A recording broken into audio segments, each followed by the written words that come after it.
Geography, Standard 9th, Chapter 9, Practical. Points to learn. 9. Practical. 9.1. Cartography. 9.2. Maps. 9.3. Field study. Learning outcomes. After learning this chapter, you can get the following information. What is cartography? Nature and scope of cartography. Understanding the following skills. Map reading. Elements of map. Prepare isopleth maps. Collect information by using skill comprehension and make presentation.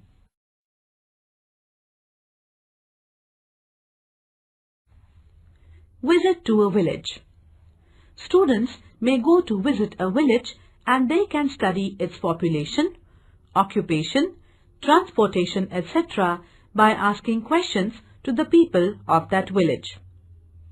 An example of a model questionnaire is given below.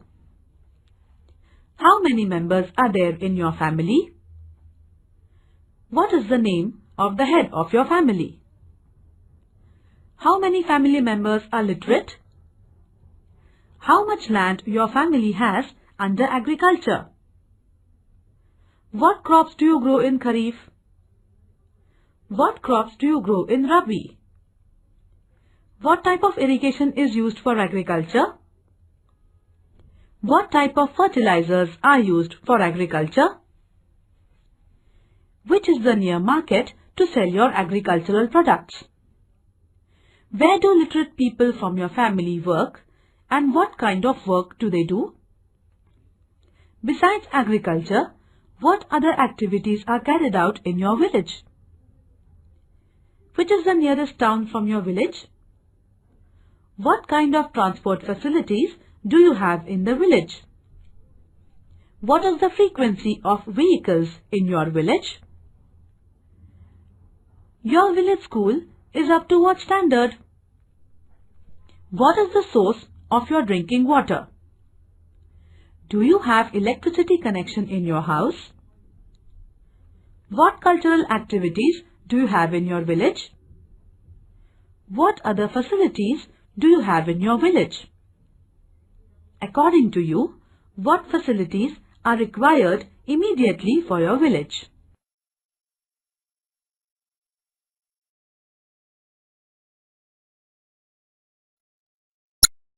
(9.1) Cartography.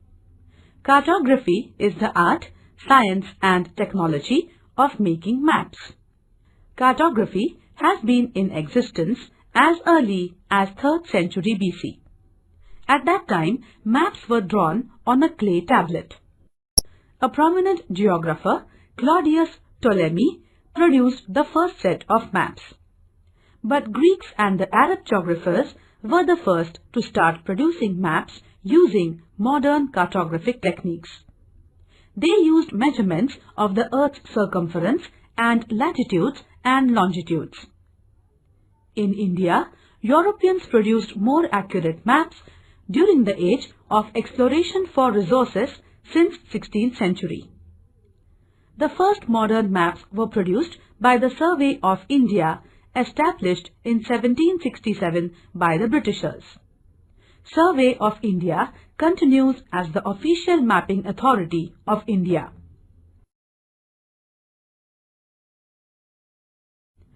(9.2) Maps.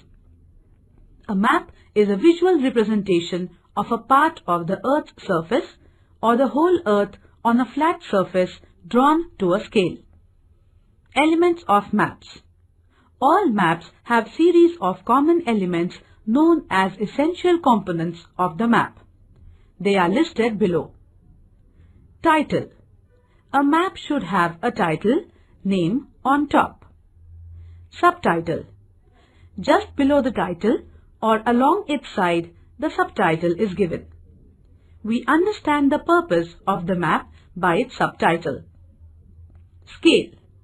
Scale is a ratio between a distance on the map and the corresponding distance on the ground. There are 3 types of scales. A. Verbal scale. It gives direct relation between a distance on the map with corresponding distance on the ground.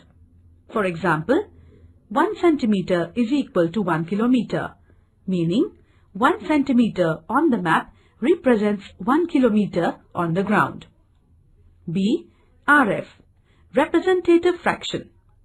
It is a fraction or ratio where 1 unit of any measurement on the map represents corresponding distance with the same unit of measurement on the ground. For example, 1:1 lakh can be 1 centimeter on the map represents 1 lakh centimeters, that is 1 kilometer on the ground. C. Graphical or linear scale. This scale is drawn on a map represented by a line or in the form of a bar that is divided at specific intervals. Each division represents a specific distance on the ground. Map reading. A map has a lot of information loaded in it. We have to read this information carefully. First of all, we should study the map as a whole and its elements. Then, we must find out the theme of the map. That is, what patterns are found in a particular region. For example, correlation with drainage and transportation. Refer to the road map of Maharashtra. These patterns can be interpreted. Lot of suggestions and solutions can be processed while interpreting the map. Direction. On the other hand, on the right-hand corner of a map, the north direction is indicated with the help of an arrow which helps to locate other directions. Projection. Our Earth is spherical in shape. Hence, it is not possible to represent this three-dimensional shape on two-dimensional maps without some distortion. Therefore, this transformation introduces some changes in directions, distance, area and shapes from the way they appear on a spherical shaped Earth. For that, a grid of latitudes and longitudes is geometrically drawn as a base on which land features are transformed. Different types of projections can be constructed according to the requirements of a map and area. Projection is a network of graticule or grid of parallels of latitude and meridians of longitudes transformed from the spherical surface to a flat surface. Conventional signs and symbols. A map has a lot of information represented by signs and symbols. Mostly, they are very informative to the object they represent, like temple, mosque or church. Sometimes abbreviations are used.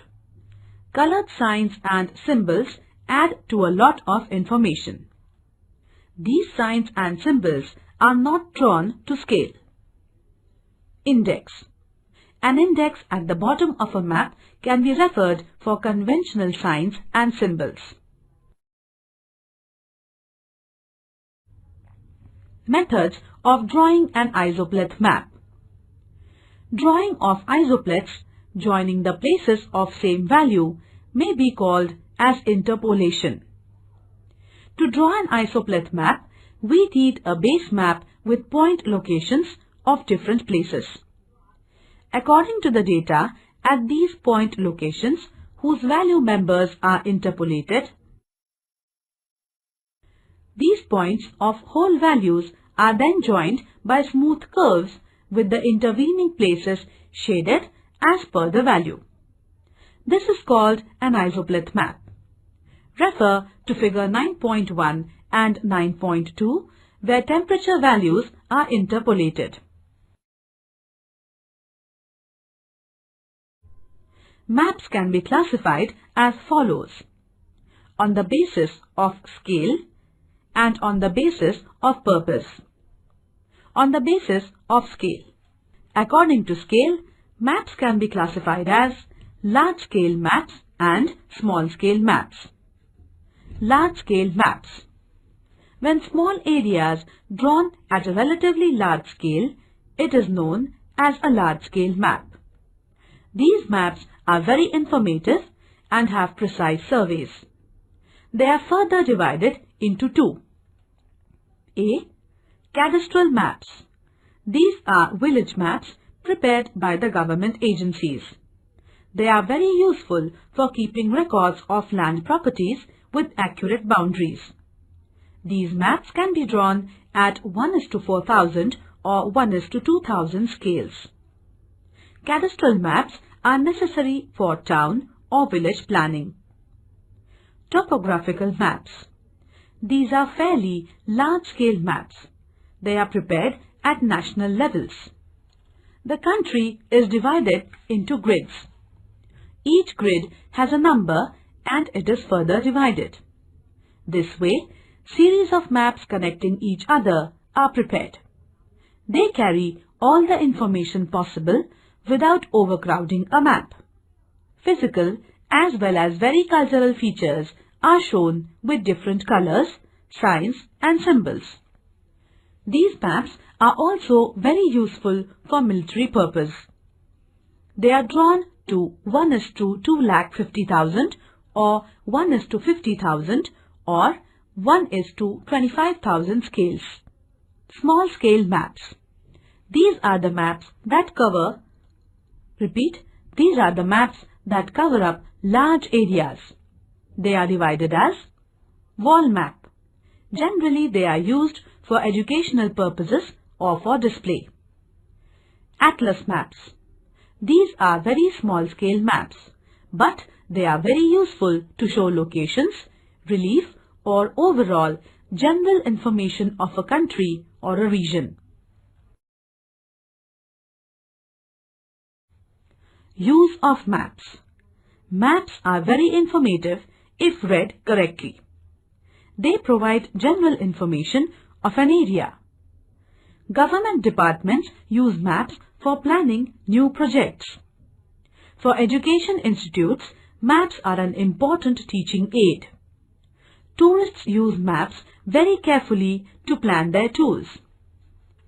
Meteorological departments can forecast weather conditions by reading weather maps.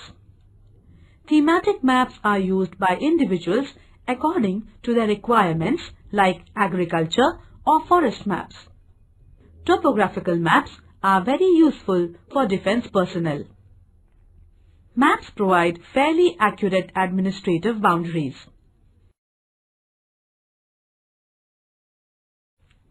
(9.3) Field study. Geography is a science to be learnt through observation. Field study gives us an opportunity to get first-hand information. Information about physical or economic aspects of our surrounding should be recorded. Field visits also help us in understanding man-environment relationship. That is why such visits are very useful for the students.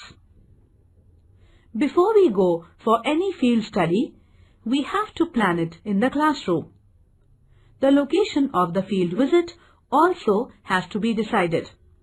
For example, river, dam, factory, a settlement, etc.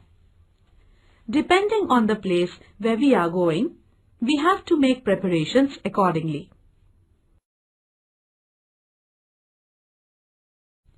Preparation for a field visit. Before visiting an area, students should understand the aim or purpose of this visit.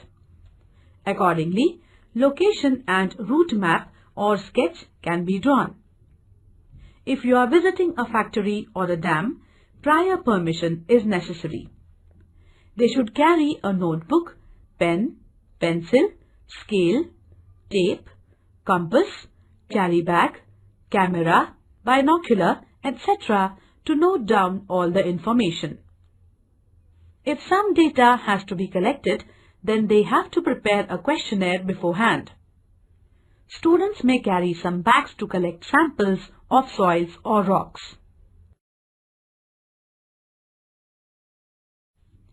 Selection of field.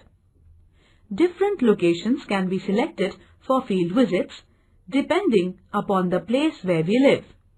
For example, a river bank, canal or a dam is ideal if we want to understand physical features. It should be a nearby forest for city students. A village or a factory can also be good places. These places should be easily accessible so that the students can reach there easily.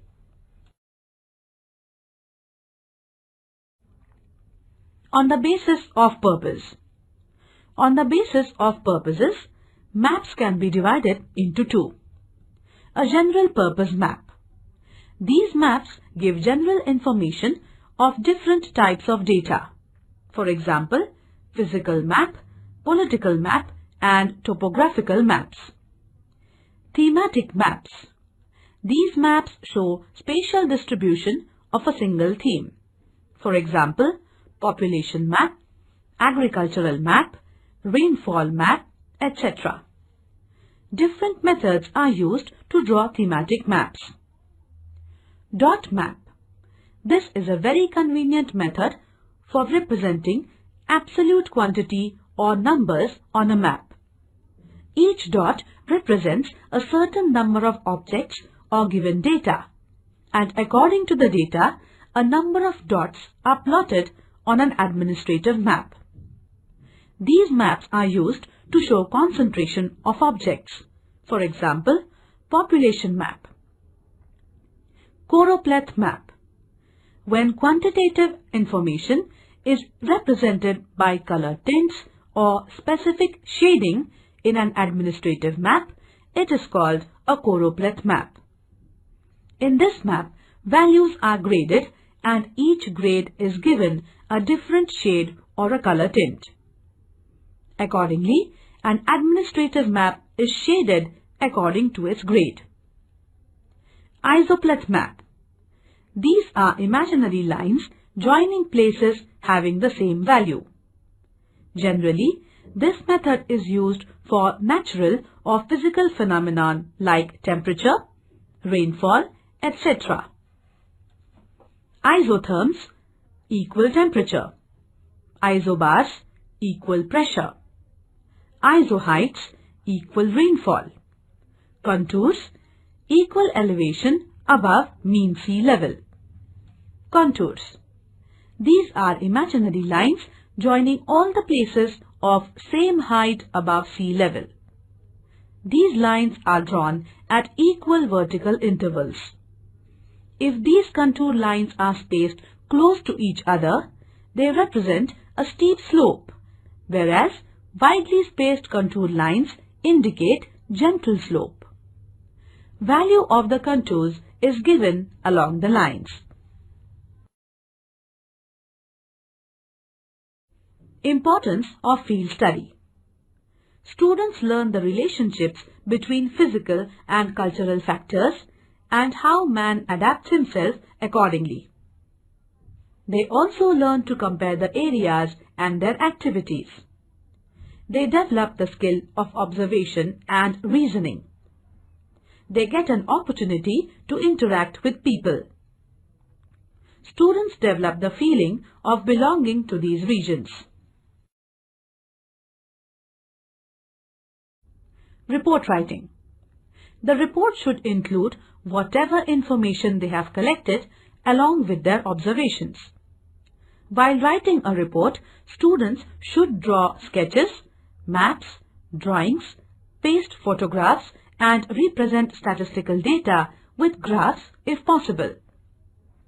While writing a report, students should follow a certain pattern as given below. 1. Introduction. Name of the place visited should be given. Its location can be marked on a map.